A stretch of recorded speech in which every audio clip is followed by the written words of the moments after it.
सो आज का हमारा टॉपिक है issue of debenture as collateral securities.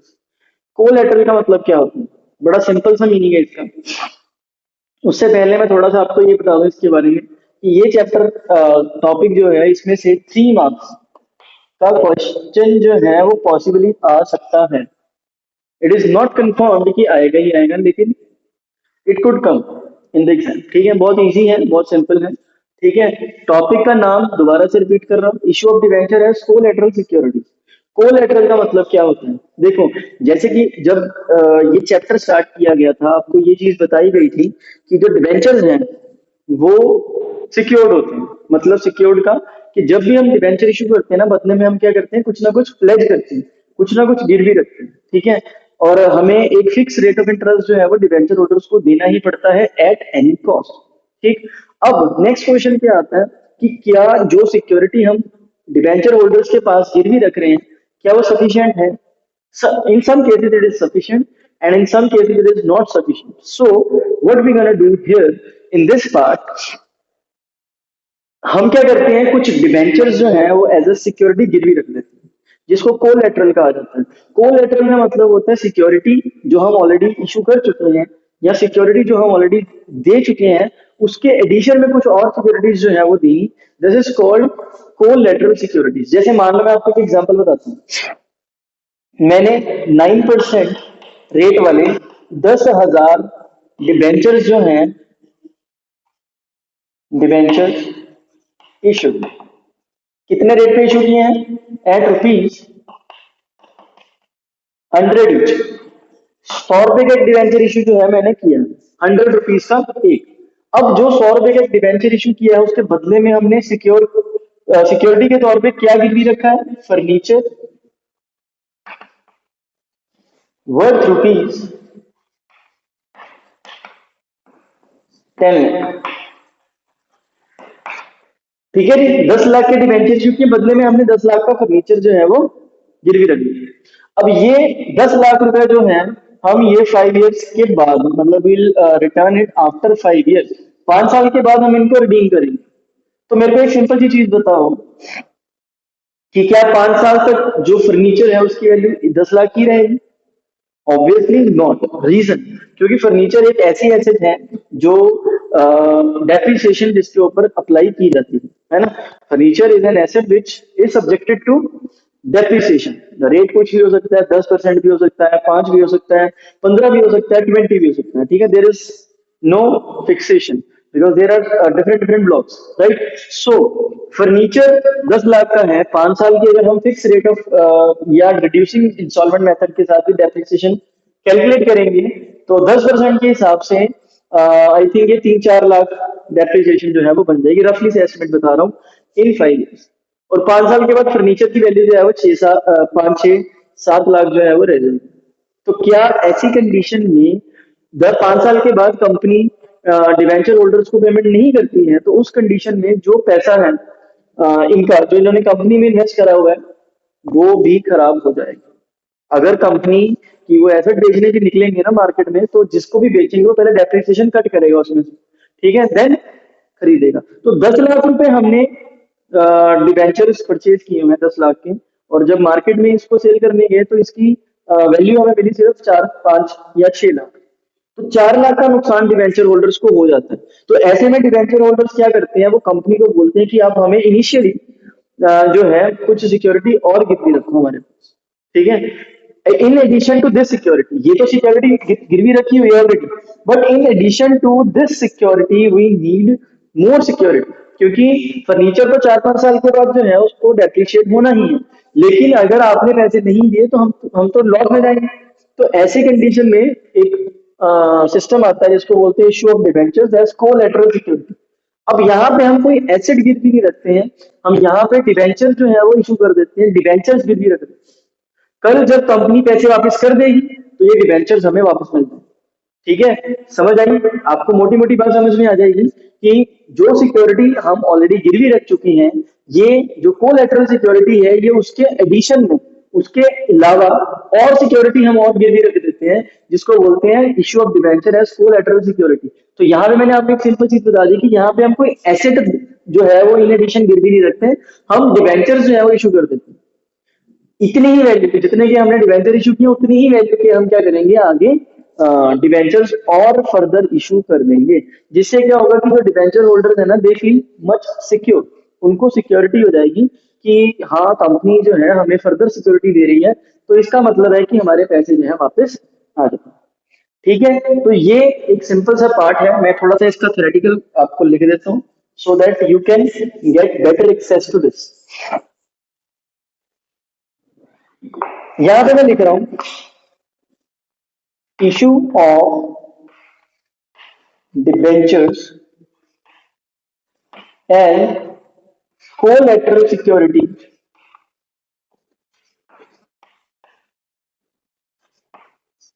means the security in the form of security in the form of debentures is issued in addition to in addition to the security already issued। ठीक है जी, जो security हम already issue कर चुके हैं उसके addition में हम और सिक्योरिटी इशू करते हैं, this is called issue of debenture as collateral security. Issue of debentures issue of debentures as collateral are issued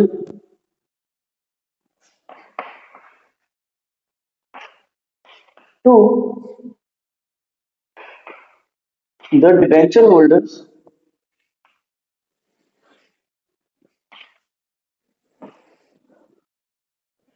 equivalent, क्या लिखा मैंने, equivalent the value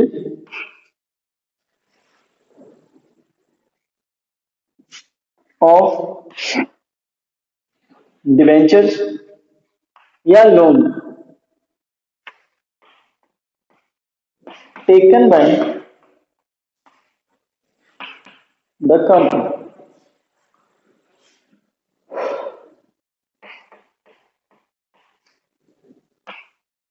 ठीक है, कि कंपनी जो डिबेंचर इशू करती है एज कोलेटरल वो इशू किए जाते हैं उतनी ही वैल्यू के जितने कंपनी ऑलरेडी डिबेंचर इशू कर चुकी है।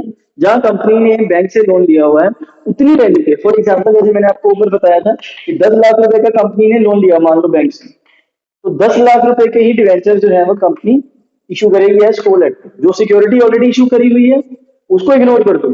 ठीक है, ये सिक्योरिटी जो है हम नहीं मतलब दे रहे हैं उनको एज कोलेटरल, हम इसके ऊपर बात करने को। ठीक है, when the company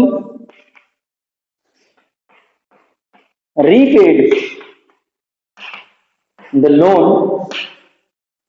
और रिडीम द डिवेंचर्स, या तो लोन वापस कर देती है अगर लोन लिया हुआ है, और या रिडीम कर लेती है डिवेंचर्स को अगर डिवेंचर इशू किए हुए। Redeem the debentures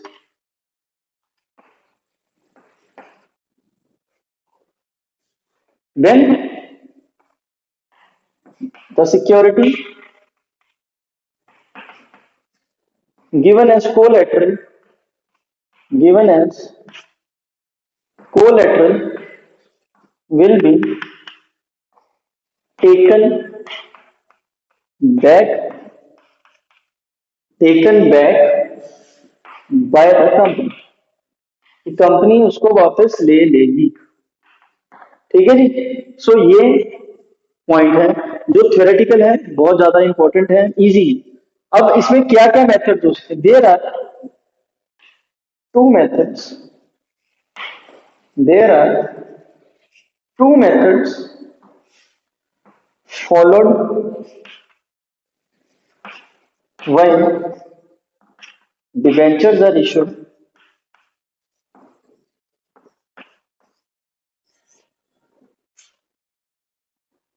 debentures are issued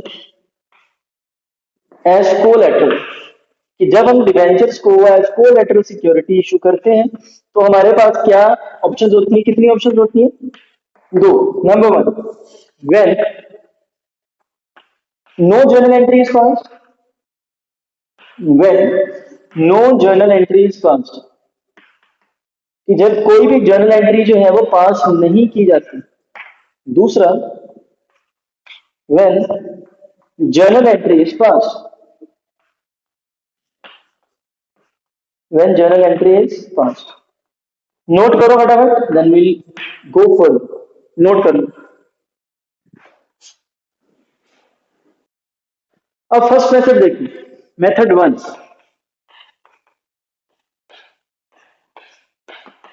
when no journal entry is passed.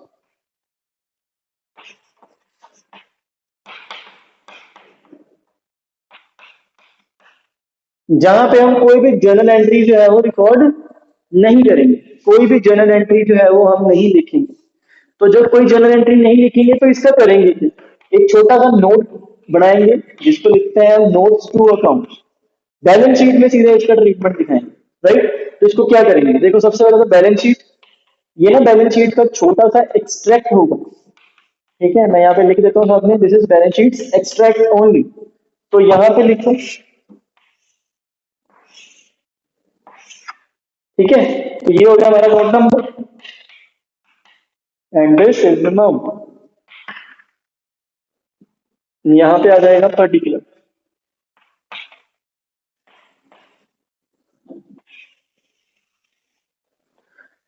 तो हम 9% debentures, 9% 10,000 debenture sorry of rupees 100 each issue कर रहे हैं कोलेट। तो यहाँ पे हम क्या करेंगे, किसके अगेंस्ट कर रहे हैं? हमने बैंक से लोन लिया हुआ है, यहाँ पे लिख रहा हूं bank loan for 10 lakh rupees. हमने बैंक से 10 लाख रुपए का लोन लिया, ठीक है। तो लॉन्ग टर्म बोरोइंग्स, जो डिबेंचर है या लोन्स है, ये लॉन्ग टर्म बोरोइंग्स के अंडर आते हैं,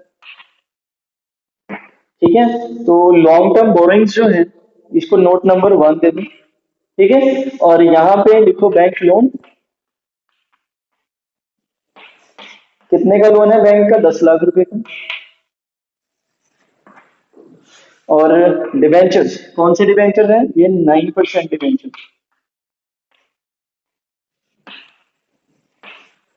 ये भी 10 lakh.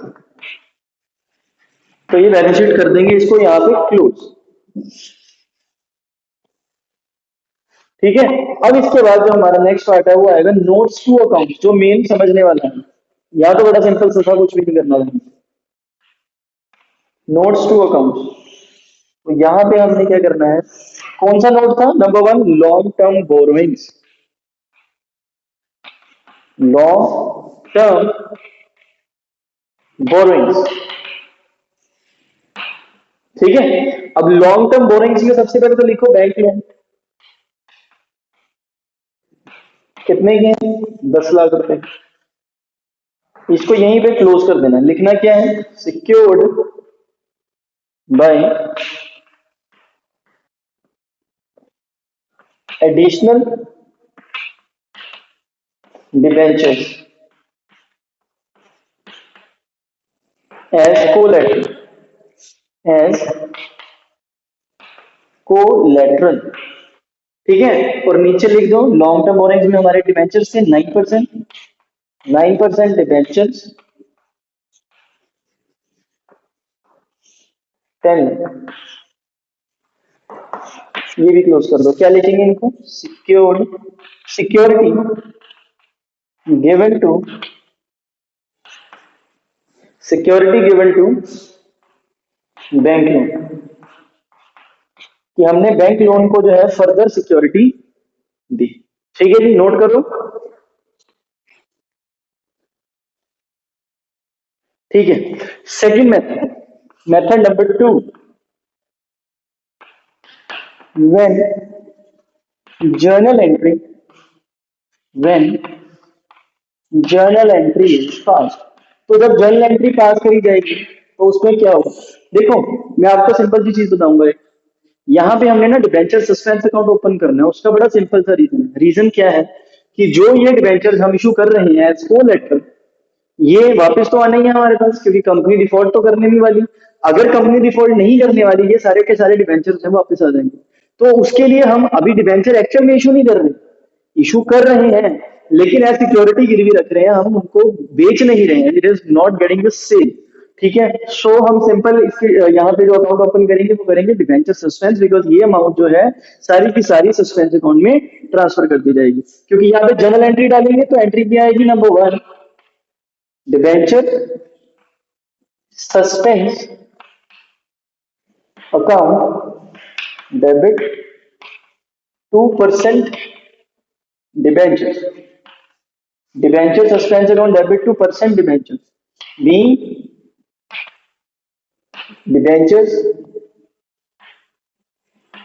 issued as collateral, being debentures are issued as collateral।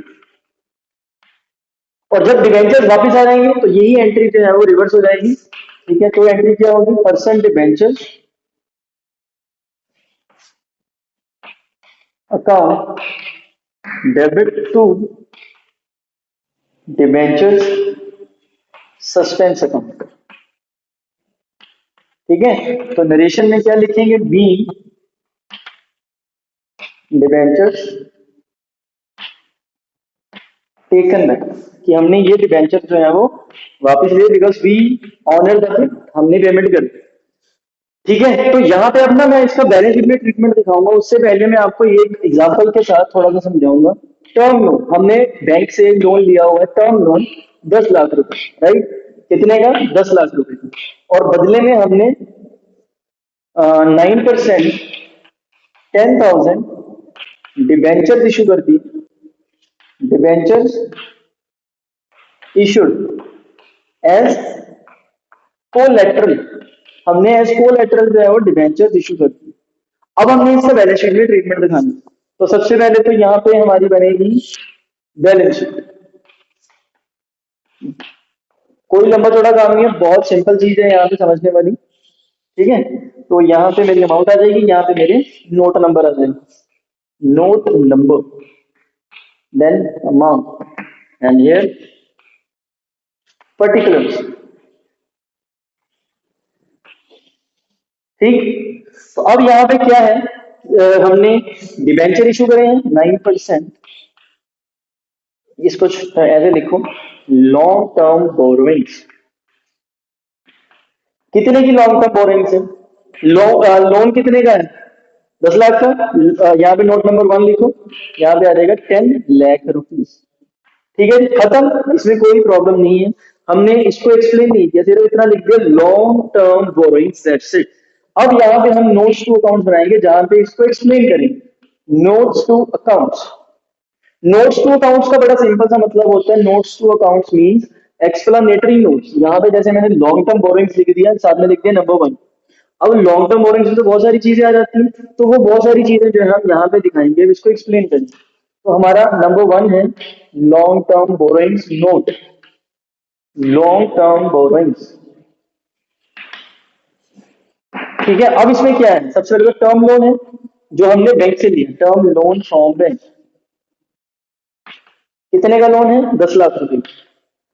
अब ये 10 लाख रुपए का लोन जो है हमने सिक्योर्ड कर दिया, सिक्योर्ड बाय, किसके साथ सिक्योर किया है, secured bye issue of debenture, issue of 9% debenture of ₹10 lakh. ये आपको नरेशन यहाँ पे जरूर लिखना पड़ेगा एज कोलेटरल, नहीं तो नंबर नहीं मिलेंगे, नंबर मेन इसी के होते हैं। ठीक है, ये मैंने डिबेंचर इशू कर दिए एज कोलेटरल, राइट, खत्म। लेकिन अभी खत्म नहीं हुआ, तो ये हमने कोलेटरल इशू कर दिया। कोलेटरल हमने क्या इशू किया है, 9% 10,000 डिबेंचर्स। अब डिबेंचर्स कितने के हैं, 10 लाख रुपए के। अब इसको इनर कॉलम में लिखना, मेन कॉलम में अभी नहीं लेके जाना। अब इसमें से माइनस कर देंगे। अब ये सिक्योरिटी तो हमारी है ना, जो डिबेंचर हमने इशू किए तो हमारे हैं, हमने बेचे नहीं है, अभी सिर्फ गिरवी रखे हैं। तो इसमें से हम क्या करेंगे, डिबेंचर सस्पेंस, वो भी 10 लाख का, माइनस 10 लाख रुपीज। तो ये क्या अगर नील हो गया तो ये नील आ जाएगा। तो टोटल कितना आ जाएगा, 10 लाख की रहेगी।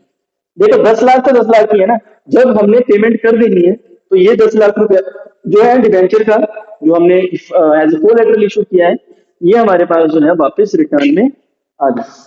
नोट कर लो।